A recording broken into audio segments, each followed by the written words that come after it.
अभी हमने आपको कमला प्रसाद सोसाइटी ऑफ इंडस्ट्रियस फैमिलीज के पदाधिकारियों से परिचित कराया। गोष्ठी, वाद विवाद प्रतियोगिता, कला प्रतियोगिता, प्रदूषण, गंगा प्रदूषण इत्यादि अनेक कार्यक्रम तो इसके साथ किए गए, इसके द्वारा किए गए। परंतु जो सबसे महत्वपूर्ण रहा वो कायस्थ बेरोजगार युवा साथियों को जोड़कर एक समूह बनाना और उस समूह को बनाकर कायस्थ लोगों से संपर्क कर जमीन उपलब्ध कराना। अब जमीन उपलब्ध हो गई, जैसे भवानीपुर जो सैदाबाद ब्लॉक में है, लेकिन फूलपुर तहसील के ज्यादा नजदीक है इलाहाबाद में। तो यहाँ पे स्त्री गोपाल जी खरे ने अपनी जमीन 2.25 बीघा इनको दी। तो इन सारे साथियों ने वहां मिलकर फार्म हाउस एक छोटा सा डेवलप किया, जिसमें गेंदे के हाइब्रिड के और पपीते के, ताइवानी पपीते के हाइब्रिड की खेती की।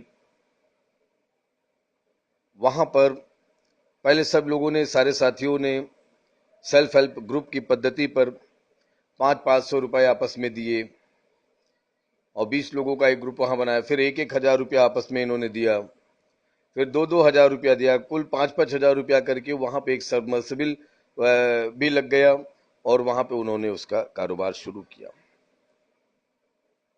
कायस्थ कृषि से अलग है, कृषिगत पेशों से अलग है, परंतु इन साथियों ने एक कोशिश की थी और वहां प्रयोग सफल हुआ। और उस प्रयोग की सफलता के बाद अभी जो लोग वर्ल्ड कायस्थ कॉन्फ्रेंस जो अभी कथित रूप से हुआ था दिल्ली में, जो लोग गए होंगे तो वहां उन्होंने देखा होगा कि कायस्थ पाठशाला के पूर्व अध्यक्ष आदरणीय टीपी सिंह साहब भी आए हुए थे। तब इन लोगों ने कायस्थ पाठशाला न्यास इलाहाबाद के आदरणीय अध्यक्ष टीपी सिंह साहब से संपर्क किया और टीपी सिंह साहब ने सारी चीजों की गुणवत्ता की परख की, लोगों से इंटरव्यू किया और बहुत संघर्ष करने के बाद टीपी सिंह साहब और उनकी जो टीम थी वो तैयार हुई कि इलाहाबाद के एमजी मार्ग, जिसे सिविल लाइंस कहते हैं, वहां पर उपलब्ध कायस्थ पाठशाला की जमीन, जो केपी इंटर कॉलेज के बगल में नया कॉन्वेंट स्कूल खुला हुआ है विद्या वाहिनी की बगल की जमीन पर, जिसकी चौड़ाई 150 फीट और गहराई यानी उसकी लंबाई 1,500 फीट, 1,500 फीट, और जिसका दो तरफ से रास्ता निकलता है, वह डॉक्टर डीबी चंद्रा जी जो एशिया के प्रसिद्ध नेत्र चिकित्सक थे, तो doctor dB Chandra institute of medical sciences के नाम से एवं अस्पताल, doctor dB Chandra institute of medical sciences एवं अस्पताल के नाम से वहां पर हॉस्पिटल और पैरामेडिकल कॉलेज खोलने के लिए जमीन मुहैया कराई, जिसका किराया मात्र 5,000 रुपया वार्षिक लिया। अर्थात 10.5 बीघा जमीन लगभग वो कायस्थ नौजवानों को उनके एंटरप्रेन्योरशिप के लिए, उनके जोखिम के लिए 5,000 रुपए वार्षिक पे के किराए पर उपलब्ध कराई गई। दोस्तों, हम यह ये कहना चाहते हैं कि टीपी सिंह साहब के समय में विकास के बहुत सारे कार्य हुए थे। टीपी सिंह साहब ने इस प्रतिभा को पहचाना। हालांकि यह प्रोजेक्ट अपने अंतिम रूप में नहीं आ पाया है, क्योंकि इस प्रोजेक्ट को करने के लिए आम कायस्थ आगे बढ़े हैं।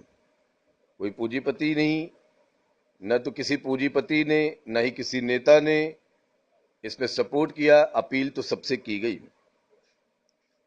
लेकिन एक बात जो गौर करने की थी कि हमारे कायस्थ समाज में आपस में विभाजन भी एक बहुत बड़ा बाधक बनी और कतिपय लोग इसमें अभी भी बाधा उत्पन्न कर रहे हैं।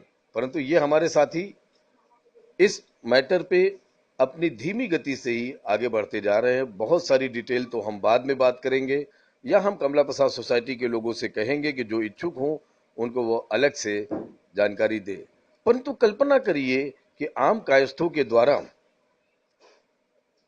यह इस प्रकार का किया गया प्रयास जिसमें 780 कायस्थ परिवारों को सीधे आर्थिक लाभ मिलने की संभावना है, जिसमें 250 से ज्यादा रोजी रोजगार के उपक्रम जुड़ेंगे और सारा फायदा कायस्थों को ही मिलना है। ऐसे में प्रश्न उठता है कि क्या कमला प्रसाद सोसाइटी ऑफ इंडस्ट्रियस फैमिलीज और इसके साथियों को प्रोत्साहित न किया जाए? अगर किया जाए तो हमने वही किया है और इसीलिए अपील किया है। सच जी और आप जैसे अनेक युवा साथी समझ सकते होंगे कि जब सामूहिक कार्य कोई होगा तो कितनी बाधाएं आती हैं, और सामूहिक कार्य वह भी आम कायस्थों की तरफ से अगर कोई होता है तो और भी कितनी बाधाएं आती हैं। परंतु हमारे कमला प्रसाद सोसाइटी ऑफ इंडस्ट्रियस फैमिलीज से जुड़े कायस्थ साथी अपनी आंखों में एक सुनहरा